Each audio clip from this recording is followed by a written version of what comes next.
ಸಂಸ್ಥೆ ಅತ್ಯಂತ ಒಳ್ಳೆಯ ಕೆಲಸವನ್ನು ಮಾಡ್ತಾ ಇದೆ.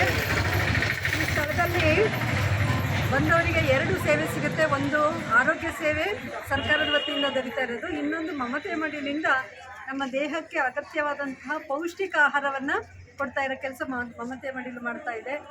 ಎಲ್ಲರ ಪರವಾಗಿ, ಇಲ್ಲಿ ಬಂದಿರೋ ಜನರ ಪರವಾಗಿ ನಾನು ಮಮತೆ ಮಡಿಲಿನ ಯೋಗೇಶ್ ಹಾಗೂ ಅರುಣಕುಮಾರಿಯವರಿಗೆ ಅಭಿನಂದನೆಗಳನ್ನು ಹಾಗೂ ಧನ್ಯವಾದಗಳನ್ನು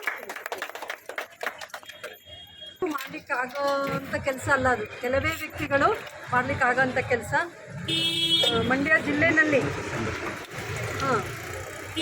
ಇಲ್ಲಿ ಇನ್ನೊಂದು ಮುಖ್ಯವಾದ ಅಂಶ ಅಂತ ಹೇಳಿದ್ರೆ, ಇತ್ತೀಚೆಗೆ ಗೊತ್ತಾಗ್ತಾ ಇದೆ ಮಂಡ್ಯದಲ್ಲಿ ಹೆಣ್ಣು ಭ್ರೂಣ ಹತ್ಯೆ ಜಾಸ್ತಿ ಆಗ್ತಾ ಇದೆ. ಅದನ್ನು ತಡಿಬೇಕು ಅಂದರೆ ನಾವು ಹೆಣ್ಮಕ್ಳಿಗೆ ಹೆಚ್ಚು ಪ್ರೋತ್ಸಾಹ ಕೊಡಬೇಕು, ಅವ್ರನ್ನ ಉಳಿಸ್ಕೋಬೇಕು, ಅವ್ರಿಗೆ ಶಿಕ್ಷಣ ಕೊಡಬೇಕು.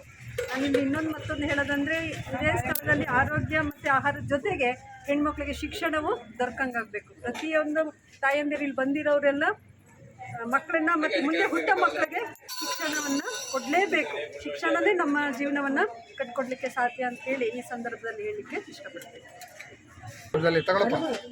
ಈ ಸಂದರ್ಭದಲ್ಲಿ ಮಮತೆಯ ಮಡಿಲು ಈ ಒಂದು ಸಂಸ್ಥೆ ಕಳೆದ 4 ವರ್ಷದಿಂದ ಇಂಥ ಒಂದು ಪುಣ್ಯದ ಕೆಲಸವನ್ನು ಮಾಡ್ತಾ ಇರೋದು ನಿಜಕ್ಕೂ ಶ್ಲಾಘನೀಯ. ಎಲ್ಲರೂ ಎಲ್ಲ ಕೆಲಸವನ್ನು ಮಾಡ್ಬೋದು, ಆದರೆ ಈ ಥರದೊಂದು ಪುಣ್ಯದ ಕೆಲಸ ಮಾಡೋದು ಭಾಳ ಕಷ್ಟ. ಒಂದು ದಿನವೂ ಕೂಡ ತಪ್ಪಿಸ್ತಾನೆ ಅಂಥ ಕೊರೋನಾದಂಥ ಸಂದರ್ಭದಲ್ಲೂ ಕೂಡ ಅವರು ಧೃತಿಗೆಡ್ದೇನೆ ತಮ್ಮ ಪ್ರಾಣವನ್ನು ಕೂಡ ಒಂದು ಕಡೆ ಬದಿಗಿಟ್ಟು ಜನಗಳ ಸೇವೆ ಮಾಡಿ ಅವ್ರನ್ನ ಹಸುವನ್ನು ನೀಗಿಸ್ತಕ್ಕಂಥ ಒಂದು ಪುಣ್ಯದ ಕೆಲಸ ಮಾಡಿದಾರಲ್ಲ, ನಿಜಕ್ಕೂ ಈ ಒಂದು ಸಂಸ್ಥೆಗೆ ನಾನು ತುಂಬ ಆಭಾರಿಯಾಗಿದ್ದೇನೆ. ಭಗವಂತ ಅವರಿಗೆ ಇನ್ನೂ ಹೆಚ್ಚಿನ ಶಕ್ತಿಯನ್ನು ಕೊಡಲಿ.